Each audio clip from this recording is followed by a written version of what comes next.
Vamos para lá então.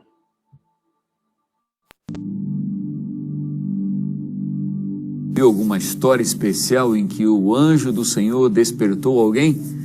Queremos avaliar e contar um pouquinho dessa história. Mas antes de entrar nessa história bíblica, enquanto você pega a sua Bíblia para a gente poder desfrutar da palavra de Deus, eu quero agradecer a presença de vocês, agradecer a disposição da igreja em poder fazer desse sábado um dia de jejum e oração.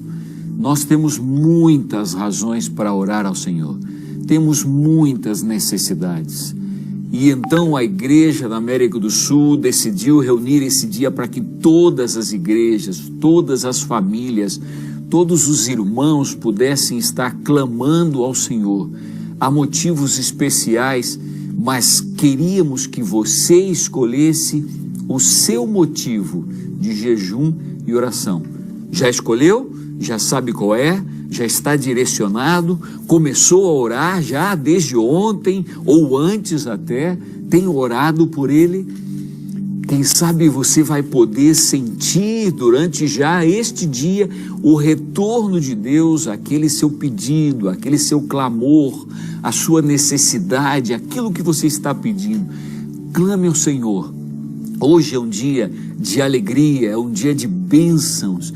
Hoje é um dia de colocar o nosso coração diante de Deus, para que Ele opere na igreja, opere na nossa vida e na nossa família. Que Deus possa nos dar respostas bem claras para a igreja na América do Sul. Quero convidá-los então a abrir em 1 Pedro capítulo 3, versículo 12.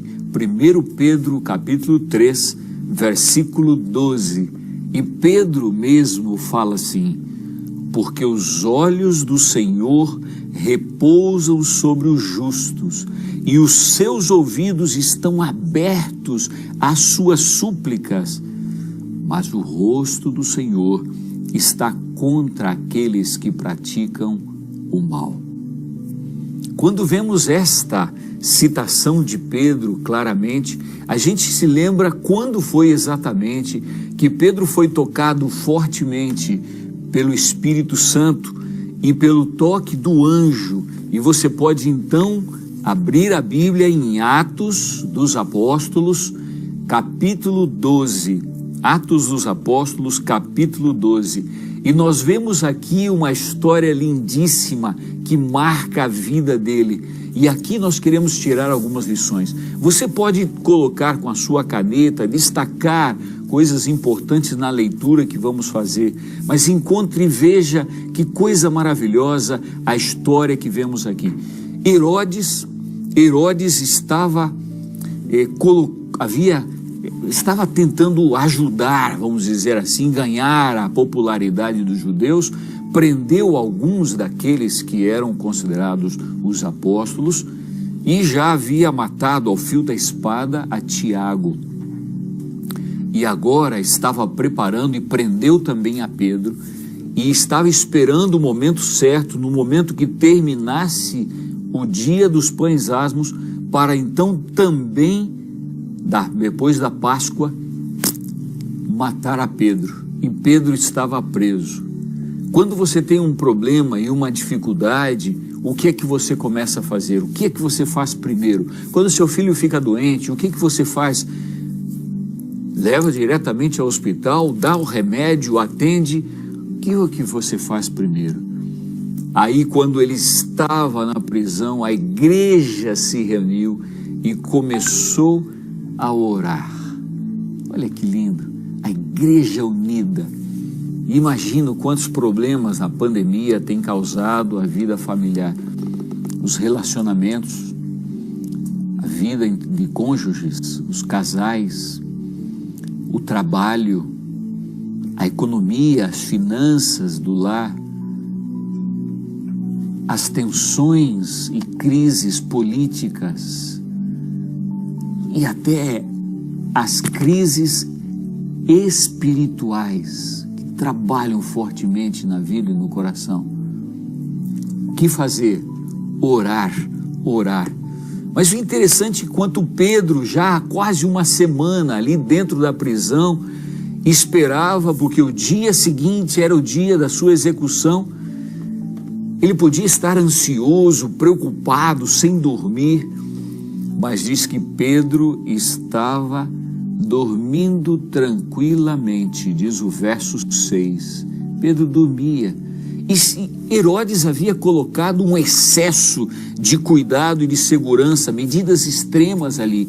Haviam 16 soldados, mas para Deus, quanto maior a dificuldade, maior é o resultado do milagre extraordinário que Deus pode operar e opera na vida das pessoas. E assim foi. Por que dormia Pedro? Pedro certamente estava afirmado em Salmo 4, versículo 8, em paz também me deitarei e dormirei, porque só tu, Senhor, me fazes habitar em segurança.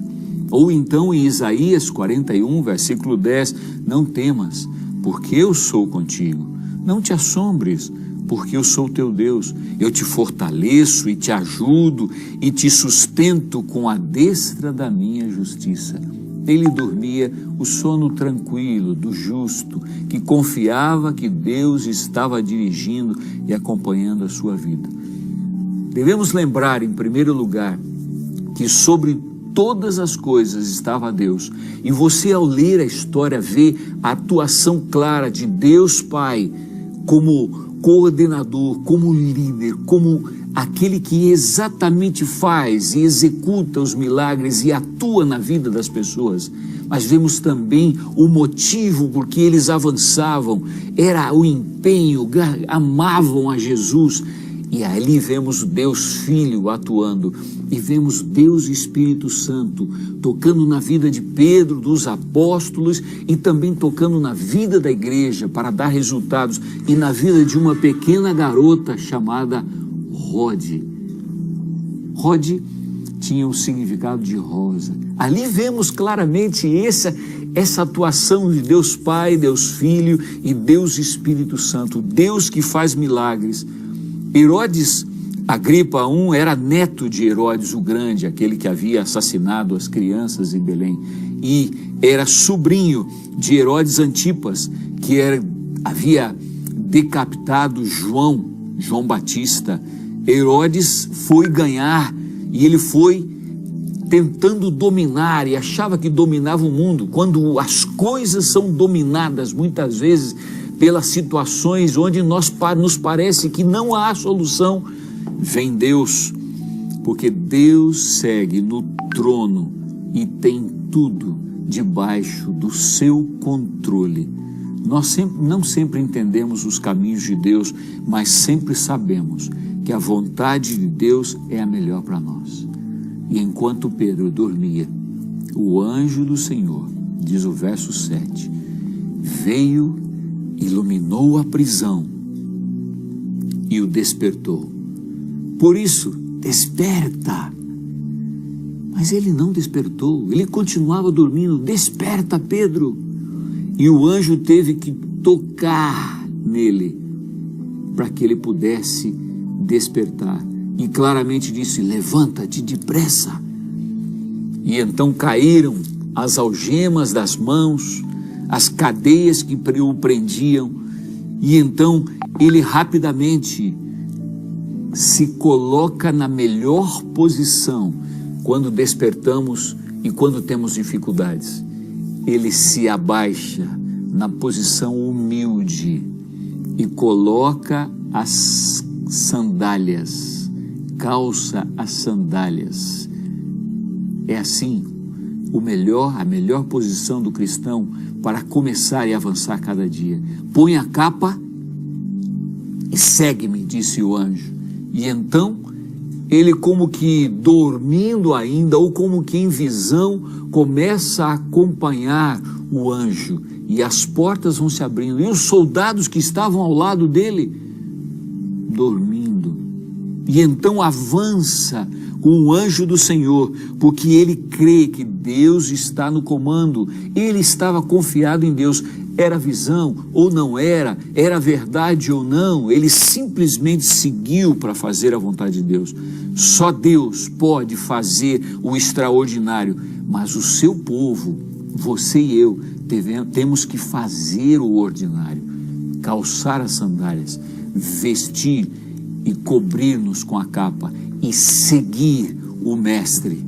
Veja, e então ele sai, os portões são abertos, os segundos portões são abertos e ele sai, se depara com um vento frio, o fresco da noite, e ele continua seguindo o anjo, e de repente o anjo desaparece. O verso 11, então diz que Pedro, caindo em si, agora sei verdadeiramente que o Senhor enviou o seu anjo e me livrou da mão de Herodes e de toda a expectativa do povo judaico. Considerando ele essa situação agora diante dele, e agora para onde vou?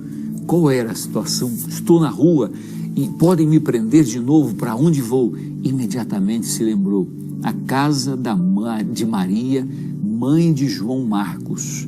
Ali era uma casa ampla, onde reunia normalmente para adorar a Deus, para cultuar, para orar e fazer vigílias.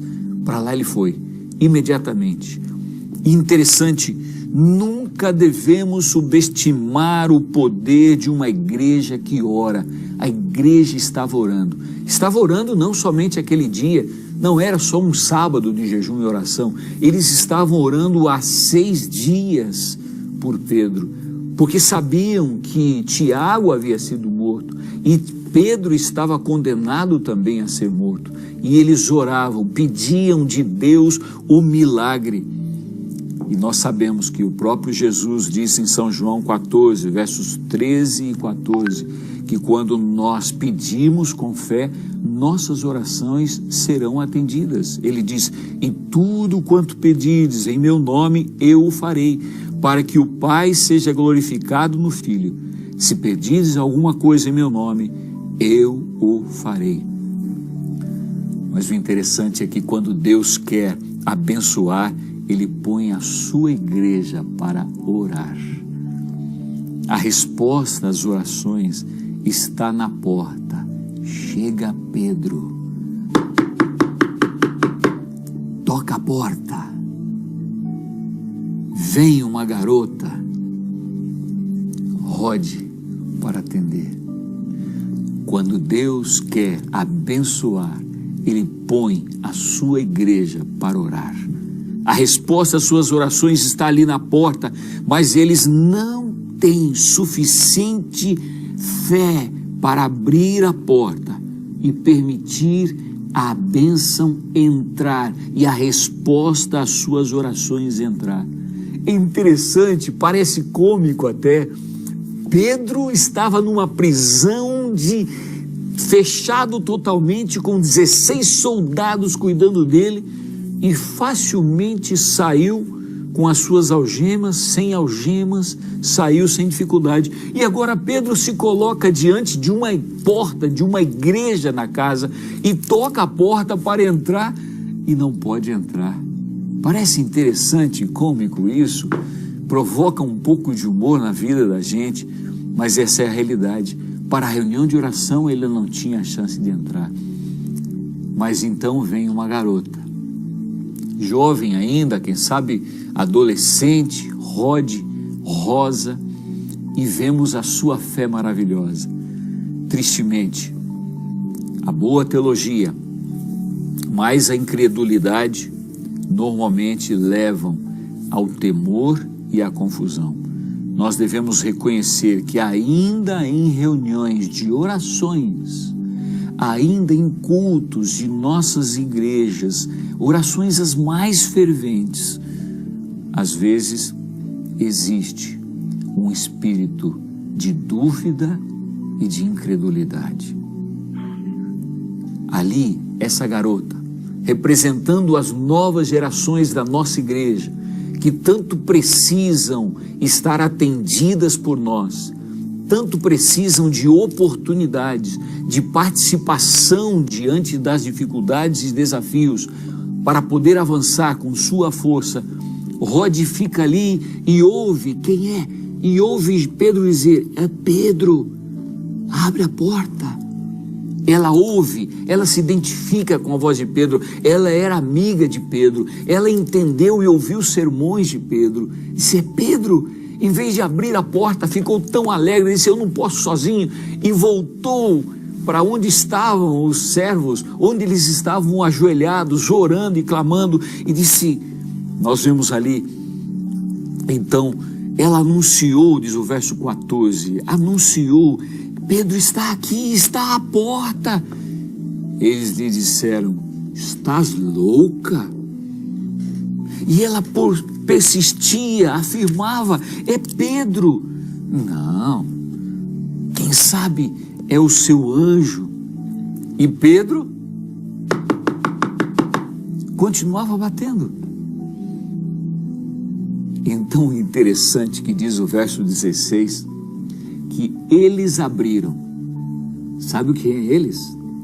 Parece que o grupo que estava orando foi todo para a porta, dizer, tomou coragem, mas não sozinho, tomou coragem juntos, para abrir a porta e deixar e permitir que quem estava ali fora, que podiam ser os guardas, ou podia ser, não sei, pudesse entrar, ou o anjo, o próprio anjo. Interessante, como que o anjo vai ficar na porta tocando e o anjo não podia entrar?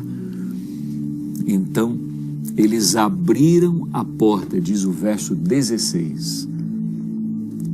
Viram-no e o que aconteceu com eles? Ficaram atônitos. Que impressionante. Oravam para que Pedro pudesse sair da prisão e não criam que Pedro estava à porta e havia saído. Mas quando ficaram atônitos, começaram a se alegrar, diz o verso 17, e então Pedro diz, fazia um sinal para se calar, vamos entrar. E diz que entraram à casa para poder então dizer, e Pedro anunciou e contou como foi, que ele havia sido livrado da prisão outra vez, porque ele já havia sido livrado no capítulo 4 de Atos. E agora veja aí que coisa linda, ele se livrou da prisão, anunciou isso a Tiago e aos irmãos, depois saindo retirou-se para outro lugar. Quem sabe havia pelo menos uma pessoa naquela igreja que tinha fé, que clamou e Deus respondeu. Rode. Uma igreja que ora unida traz um resultado de bênçãos fantásticas. É por isso que nós estabelecemos e programamos, e você na sua igreja, e você na união, na sua união, você no seu campo, na sua associação, missão, estão participando desse sábado de jejum e oração, porque querem receber a bênção de Deus, porque quando a igreja ora unida, acontecem coisas maravilhosas, milagres extraordinários. E nós sabemos, Hebreus 11, versículo 6, disse, porque sem fé é impossível agradar a Deus. Esses crentes de Jerusalém creram que Deus podia responder às suas orações, mas quando a resposta às suas orações vieram, eles recusaram crer em realidade nesta sua resposta.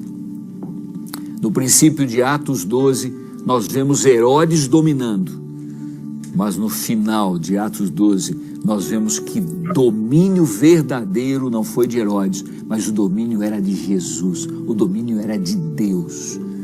Você pode ter algum outro domínio sobre sua vida. Permita que Deus domine o seu viver. Ele fica à porta, ele bate, ele está disposto a entrar. Ele está disposto a fazer parte da sua vida, ele está disposto a entregar fé, a fé que fortaleceu, que entendeu, está na porta. Pedro está à porta. Qual é o segredo? O segredo está numa igreja que jejua, ora e atua. Jejua, ora e atua. Alan Repa diz, não devemos ter mais desânimo, sigamos orando, Estamos triunfando. Estamos triunfando. Deus atua quando as igrejas oram. E Satanás treme quando vê o mais débil dos santos de joelhos. Ore, suplique, clame pelo Espírito Santo para receber de Deus a conquista, para receber a vitória, para receber de Deus a dependência e o reconhecimento de que acima de tudo Ele está. Desperta, igreja, desperta. E eu convido você para responder a esse despertamento e dizer: eu vou. Coloque aí na sua timeline, coloque aí no chat, no YouTube, no Facebook, aonde você estiver participando deste culto. Se você deseja e quer colocar diante de Deus a disposição de fazer a sua vontade, a disposição de que Ele o use, coloque aí: eu vou. Não deixe de colocar, diga: eu vou, escreve: eu vou, eu estou à disposição, eu quero ser usado pelo Espírito Santo, eu quero ser usado por Deus, eu quero ter a fé de Rod, eu vou. Coloque: eu vou. E Deus está disposto a guiar e abençoar. Eu quero orar por você, eu quero orar pela igreja sua, eu quero orar por sua família, eu quero orar por nossa igreja na América do Sul, para que Deus possa dar bênçãos fantásticas e maravilhosas e faça em nosso viver milagres extraordinários. Diga, escreva: eu vou. Vamos orar. Querido Deus, nos desafiastes a ter fé, de orar e depender de Ti cada dia. Nos desafiastes a colocar nossas vidas em Tuas mãos. Nos desafiaste, Senhor, a ser verdadeiros cristãos que vivem uma vida de oração, que confiam nas Tuas mãos poderosas. Obrigado por este desafio. Usa-nos, Senhor. Usa as pessoas que aí estão tomando sua decisão e dizendo: eu vou. Usa, Senhor, as famílias que representam essas pessoas. Usa as igrejas na América do Sul. Nós não podemos ir sozinhos. Nós não vamos sozinhos. Nós precisamos do Teu poder. Nós precisamos da Tua graça. Nós queremos uma igreja preparada para a Tua vinda, Senhor. Atende a esse clamor e a esse desejo, dizendo: eu vou. Atende a cada um de nós e atua em nosso viver, Senhor. Consagra-nos neste sábado, entregando bênçãos às diferentes igrejas da América do Sul. Te clamamos e rogamos nos méritos de Jesus. Amém. Amém. Amém. Obrigada, pastor Stanley. E aí, você vai? Escreve aí no chat, escreve aí nos comentários. Eu vou. Muito bem, queridos. Seja você uma igreja atuante. Podemos compartilhar aí, ao vivo, a mensagem do pastor Stanley, que é o nosso